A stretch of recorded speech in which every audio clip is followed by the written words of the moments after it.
E l'augurio è che si portino a casa il motto di questa mostra, il payoff, che è liberi di sognare in un tempo segnato da tante difficoltà anche per la nostra città oltre che per il nostro paese. Recuperare quella voglia, quello spirito che negli anni 60 e 70 ha contraddistinto il nostro paese, quindi la voglia di sognare, di crescere, di progredire è importante per tutti noi. Liberi di sognare dunque, con questo proposito apre ufficialmente al pubblico la mostra in Basilica Palladiana Pop Beat Italia 1960-1979, una rassegna di 100 opere di 35 artisti provenienti da prestigiose gallerie nazionali, un progetto di pittura, scultura, video, letteratura che cercherà di focalizzare l'attenzione sul periodo storico preciso del boom economico del dopoguerra. Un auspicio, tra le diverse suggestioni suggerite, che in questo periodo post-pandemie possa rappresentare un invito all'apertura, all'ottimismo, simile a quello che contraddistinse trasversalmente i diversi settori della società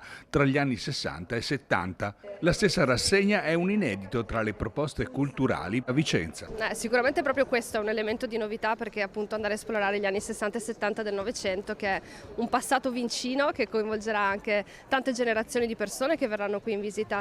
alla mostra. La cosa bella è che è anche una mostra che appunto entra in contrasto con questo spazio antico e meraviglioso e che si avvicina molto alle giovani generazioni e anche ai più piccoli, perché appunto essendoci una giraffa di 2 metri o un cubo rosso gigante, immagino proprio un bambino delle elementari che possa rimanere stupito. Gli artisti italiani hanno guardato sicuramente agli Stati Uniti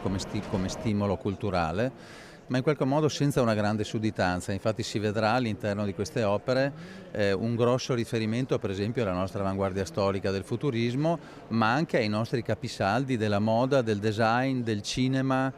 della pubblicità, dei prodotti che nascevano come funghi nel boom economico, quindi tutto quello che è una realtà nazionale molto distinta.